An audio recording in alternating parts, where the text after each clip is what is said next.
Scroll staff share tweet email Reddit print share tweet email Reddit print around the web by Scroll staff. According to filmmaker Daniel Mickey, Leonardo da Vinci's masterpiece, the Mona Lisa, is visited by more than 6 million people each year at the Louvre in Paris. Many out of the 6 million take pictures of, and selfies with, what is perhaps the world's best-known work of art.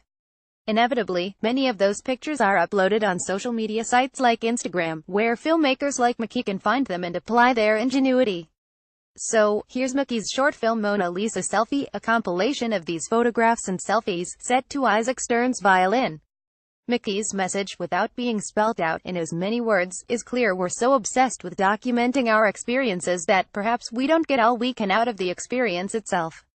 Oh, and if you've Instagrammed the Mona Lisa, you might just find yourself in this film.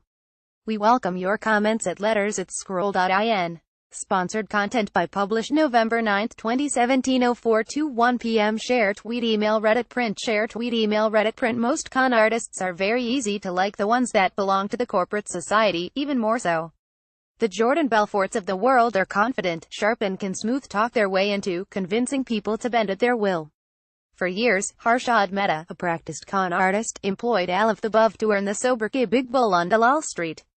In 1992, the stockbroker used the pump-and-dump technique, explained later, to falsely inflate the Sensex from 1,194 points to 4,467. It was only after the scam that journalist Suketa Dalal, acting on a tip-off, broke the story, exposing how he fraudulently dipped into the banking system to finance a boom that manipulated the stock market. In her book The Confidence Game, Maria Konnikova observes that con artists are expert storytellers. When a story is plausible, we often assume it's true. Harshad Mehta's story was an endearing Ragstorach's tale in which an insurance agent turned stockbroker flourished based on his skill and knowledge of the market. For years, he gave hope to marketmen that they too could one day live in a 15,000 square feet, posh apartment with a swimming pool in upmarket Worli. One such marketman was Keaton Parekh, who took over Dalal Street after the arrest of Harshad Mehta. Keaton Parekh kept a low profile and broke character only to celebrate milestones such as reaching 100 crore rupees in net worth, for which he threw a lavish bash with a star-studded guest list to show off his wealth and connections. Keaton Parekh, a trainee in Harshad Mehta's company, used the same infamous pump-and-dump scheme to make his riches. In that, he first used false bank documents to buy high stakes in shares that would inflate the stock prices of certain companies. The rise in stock prices lured in other institutional investors, further increasing the price of the stock. Once the price was high, Keaton dumped these stock, making huge profits and causing the stock market to take a tumble since it was propped up on misleading share prices. Keaton Parekh was later implicated in the 2001 securities scam and is serving a 14-year SEBI ban.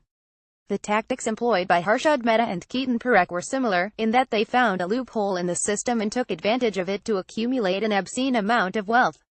Call it greed, addiction or smarts. The 1992 and 2001 securities scams, for the first time, revealed the magnitude of white-collar crimes in India. To fill the gaps exposed through these scams, the Securities Laws Act 1995 widened SEBI's jurisdiction and allowed it to regulate depositories, FIIs, venture capital funds and credit trading agencies. SEBI further received greater autonomy to penalize capital market violations with a fine of 10 lakh rupees. Despite an empowered regulatory body, the next white-collar crime struck India's capital market with a massive blow. In a confession letter, Ramalinga Raju, ex-chairman of Satyam Computers convicted of criminal conspiracy and financial fraud, disclosed that Satyam's balance sheets were cooked up to show an excess of revenues amounting to 7,000 crore rupees. This accounting fraud allowed the chairman to keep the share prices of the company high. The deception, once revealed to unsuspecting board members and shareholders, made the company's stock prices crash, with the investors losing as much as 14,000 crore rupees.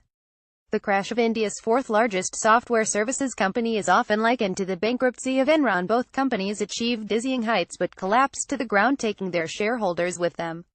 Ramalinga Raju wrote in his letter, "It was like riding a tiger, not knowing how to get off without being eaten," implying that even after the realization of consequences of the crime, it was impossible for him to rectify it. It is theorized that white-collar crimes like these are highly rationalized.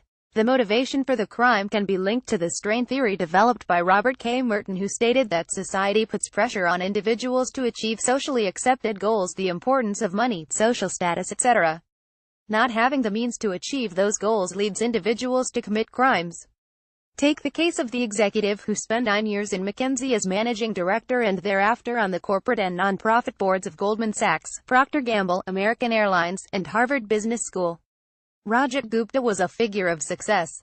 Furthermore, his commitment to philanthropy added an additional layer of credibility to his image. He created the American India Foundation, which brought in millions of dollars in philanthropic contributions from NRIs to development programs across the country.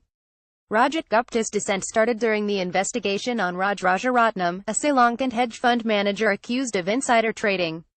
Convicted for leaking confidential information about Warren Buffett's sizable investment plans for Goldman Sachs to Rajaratnam, Rajat Gupta was found guilty of conspiracy and 3 counts of securities fraud. Safe to say, Mr. Gupta's philanthropic work did not sway the jury. The people discussed above have one thing in common: each one of them was well respected and celebrated for their industry prowess and social standing, but got sucked down a path of nonviolent crime. The question remains, why are individuals at successful positions willing to risk it all? The book Why They Do It Inside the Mind of the White-Collar Criminal, based on a research by Eugene Soltz, reveals a startling insight. Soltz spoke to 50 white-collar criminals to understand their motivations behind the crimes. Like most of us, Soltz expected the workings of a calculated and greedy mind behind the crimes, something that could separate them from regular people. However, the results were surprisingly unnerving. According to the research, most of the executives who committed crimes made decisions the way we all do, on the basis of their intuitions and gut feelings. They often didn't realize the consequences of their action and got caught in the flow of making more money. The arena of white-collar crimes is full of commanding players with large and complex personalities. Billions, starring Damian Lewis and Paul Giamatti, captures the undercurrents of Wall Street and delivers a high-octane, ruthless attorney versus wealthy kingpin drama. The show looks at the fine line between success and fraud in the stock market. Bobby Axelrod, the hedge fund kingpin, skillfully walks on this fine line like a tightrope walker, making it difficult for Chuck Rhoades, a U.S. attorney, to build a case against him. If financial drama is your thing, then block your weekend for Billions. You can catch it on Hotstar Premium, a platform that offers a wider collection of popular and Emmy-winning shows such as Game of Thrones, Modern Family, and This Is Us, in addition to live sports coverage and movies.